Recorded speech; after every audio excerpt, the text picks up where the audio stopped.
As general, ergonomics didn't change every year. It seems like peripheral developers try to reinvent the wheel. Right or wrong? What do you think? I think for peripherals, it's always a bit of like an art and a science. You know, it's all something in between. It's and I like to use Naga as a example. You know, you're familiar with Naga, the world's best-selling MMO mouse. When we first came up with it, people said, "Wow, this is nuts." You know, it's like a phone, right? But why I like to call it part of art and a bit of art and technology, and it's a bit of like a crossroads over there, is that there was also a bit of I would say the artistic part about it was if we had launched the product 3 years later, it probably wouldn't have been relevant because at that point of time, everyone was used to numpad phones. Today, it's not relevant at all. Everyone's using a smartphone and stuff like that. You could pretty much SMS while driving. Well, I don't advise that you do that, but SMS while driving, and that's where a lot of us started thinking of how do you get an insane amount of buttons on a single mouse and still have the user be able to touch each of them unconsciously. So today it's really, I mean, back then it was super relevant. The users are now all very used to using, a numpad on a mouse. But if we had launched it today, it probably wouldn't be as relevant as it was in the past. So that's the artistic part about it, right? And that's one of those things where we're really proud of because we spend a lot of time getting the ergonomics right. We spend a lot of time getting the technology right. And the third part is really where the magic comes through. So even today, when people are coming up with numpads on a mouse, these guys aren't really designing to what the product should have been. They're just copying what the Naga is. You know, you see, that's the whole thing which I find it really, really ridiculous. It's anthropology. You know, knowing when something is relevant at that point of time to the human race and then relevant to gamers, then we design something rather than today when somebody ends up looking at a Naga mouse and saying, oh wow, you know, they do their own marketing campaign and say, oh, we sat with MMO gamers and designed this and stuff like that. That's bullshit because anthropologically speaking, it was only relevant 5 years ago, and that's when we launched the Naga mouse. Today, and that's because of the whole numpad on a phone thing. Today, so I find that, so ergonomics, I think it shifts and changes as people use different things. It's one of those things that we spend a huge amount of time at Razer. And I think it's always going to change. Okay. Will we see Sorry for the long answer, but it's one of those things very It was a great answer. No, great answer. There's this thing called editing in video production. Yeah. Then you just get the final picture, it's like, ergonomics is important. Mr. Cutter, huh? No. I won't edit your video. No. The back office. Alright. Sure. Will we see more remakes of classic mice in the near future? I think you will see more iterative work, like the DeathAdder. You know, DeathAdder has been one of the top, if not the top, gaming mouse in the world. People like that, and one of the things that we do is we constantly iterate over and over and over again, and that's why when we launched the new DeathAdder, we said it was improving on perfection. We didn't want to fix something that wasn't broken. We wanted to look at the smallest things and see how we could make it better. The sensor, for example, technology has shifted a little bit. We could push limits when it comes down to that. I think the best designs are the ones that are classic and can stay for years and years and years. Okay. Mechanical keyboards seem to have a huge comeback these days. How big is this market, and do you plan to offer more solutions in the near future? Absolutely. In fact, actually, in the past, mechanical keyboards tended to be a very niche hobbyist type thing. And if you remember, you know, back then mechanical keyboards were all about $300, $250 and things like that. We had always been passionate about mechanical keyboards, but we wanted to get the perfect force curve. We wanted to get the perfect, design out. But after we designed it, and this is something really interesting, Razer doesn't design to price, we design to technology. So we tend to finish the design, then we put a price to it. Sometimes it ends up being really expensive for our products. But the mechanical keyboards was one of those things that when we finished the design, we realized that it was $129. for the retail price. And when we launched it, it was like half the price of all mechanical keyboards out there. And then, while we look at mechanical keyboards, we realized that was like the real renaissance, because we managed to get it out to as many gamers out there. And all of a sudden, instead of being like a small group of people that could use that, it became one of the huge areas that lots of people are using it. So I like mechanical keyboards. We're still going to be designing and developing further on the mechanical keyboards. I think there's a lot of innovation that still can be done on the mechanical keyboard side.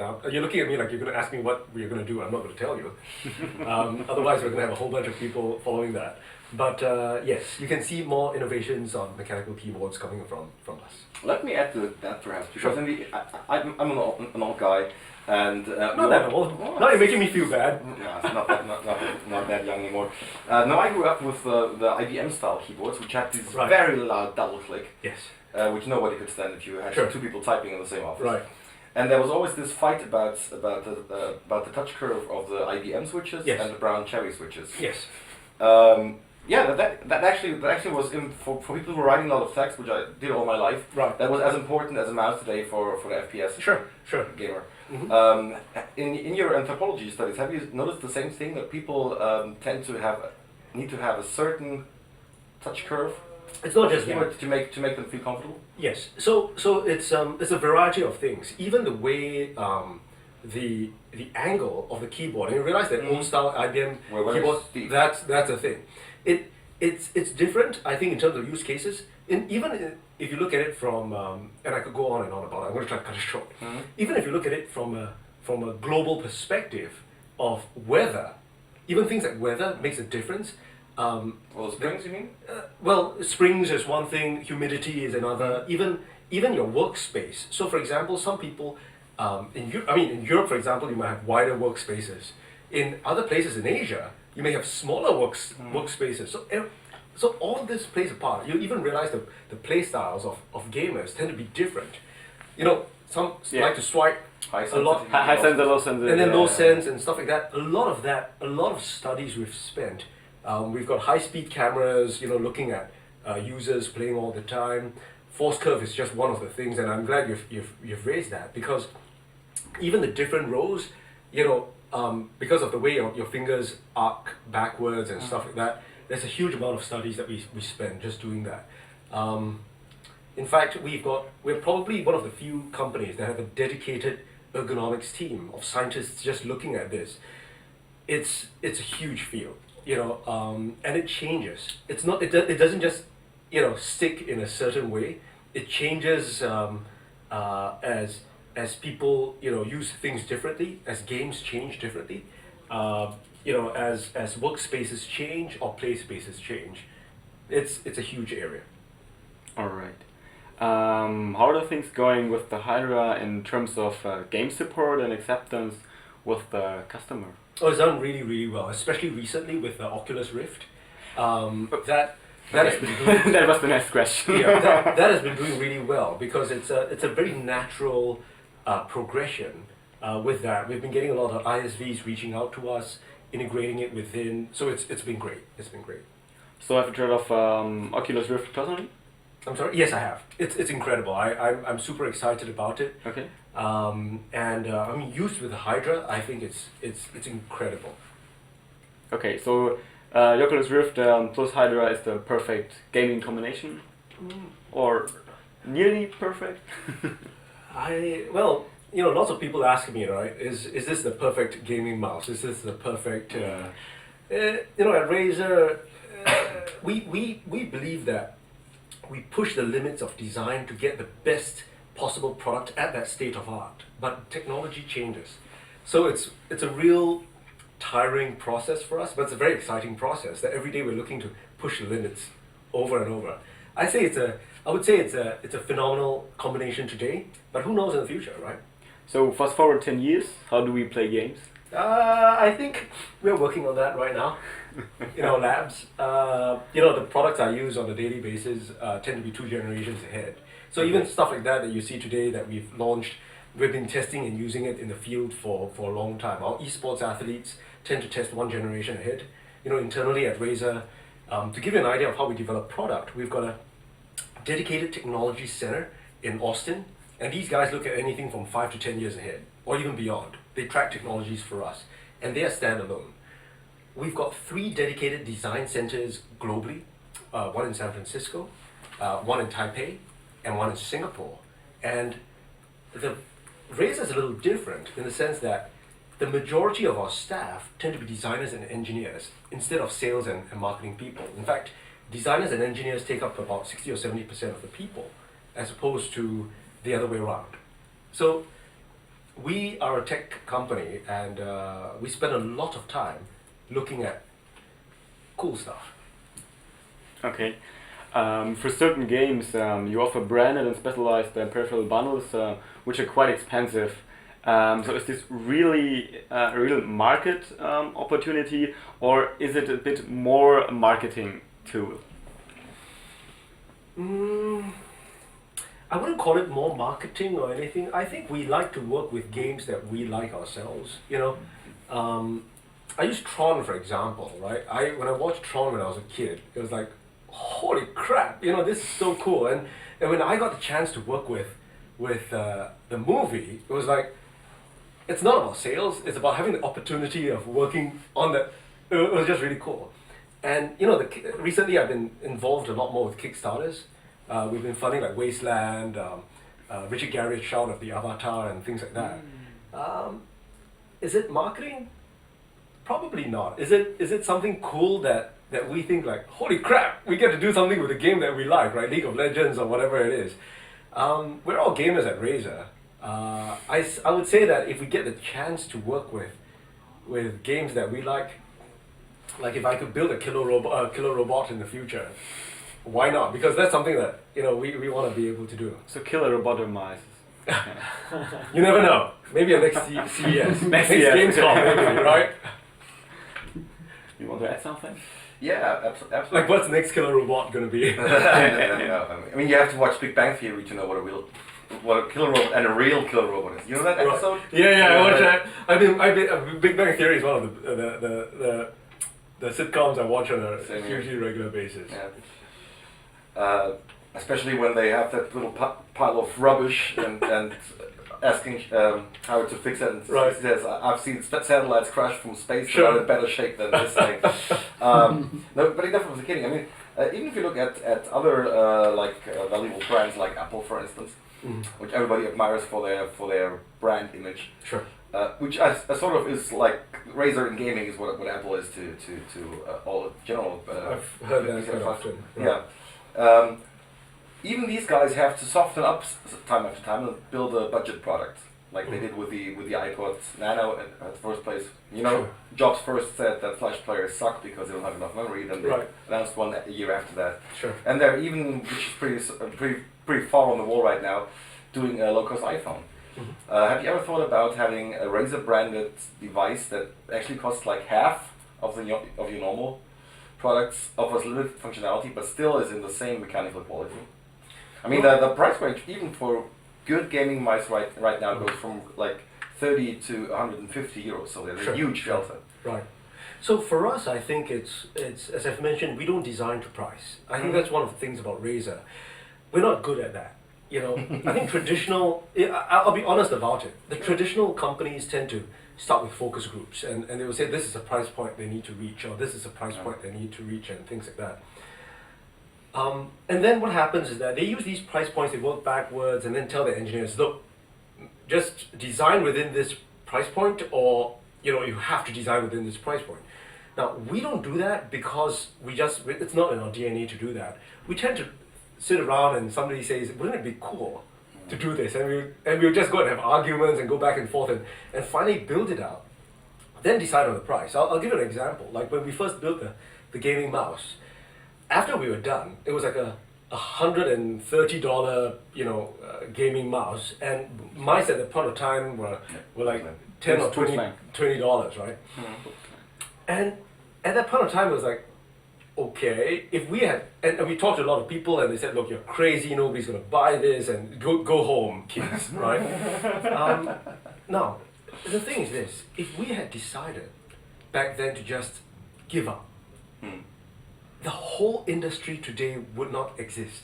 You know, if you go down Computex today, if you go down whatever, the whole industry would not exist. So when we were building gaming laptops back then, everything was thick and heavy, and everybody viewed it that way. And when I went to these guys and I said, look, I want to build a gaming laptop, and I said, this is our vision, super powerful, super thin, cool, that people would want. And they said, no, we are the manufacturers, we know what gamers want. Big, thick, heavy, and they just leave it on their desks and stuff like that. And I said, look, that's not what we want. And they said, no, this is what gamers want. And I said, what game do you play? They said, we don't play any games, but this is what gamers want. And I was like, this sucks. And this was in 2007, you know. We went out and acquired our teams to build the things that we wanted. And pretty much just build the stuff that we really believed in. So I don't know whether it's going to be a new category, thin and light and powerful, but we started 2 years ago, back when people said we were nuts and crazy. This Computex, in fact, just I've been seeing a whole bunch of guys now releasing thin and powerful, and I'm going like, this is what we believed in. You know, back when people said that we were nuts and crazy. But then the difference is we're now a couple of generations ahead. And when people are now trying to catch up with the first Blade Pro that we had 2 years ago, we've got something insanely thin. It's cool. We're happy. Okay, my last question. Personally, I love animals. So now we have dragons, we have spiders, we have snakes, boomslang and DeathAdder and all the stuff. So what's next? Cats? we have cats with the consoles, with the console category, saber-tooth and things like that.